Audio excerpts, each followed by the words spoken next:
sportski prijatelji, poštovani gosti i uzornici, predsjednici Republike, izaslanici premijera i predsjednika Sabora, gospodine gradonačelniče. Neobično mi je drago da mogu u ime kolega zahvaliti na ovoj velikoj časti koja nam je dodijeljena. Trofej za životno djelo se dobija jednom, ali ja obećam da barem neki od nas neće ostati sa našim radom u sportu.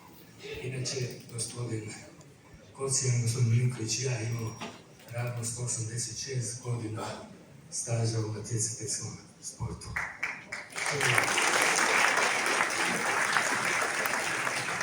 Prvo, naravno, kao mladi sportaši i aktivni, a kasnije kao djelatnici u klubovima, u savezima, međunarodnim institucijama. I još jednom zahvaljujem Sportskom savezu Grada Zagreba što je prepoznao naš doprinos sportu i afirmaciji Grada Zagreba u svijetu. Hvala vam.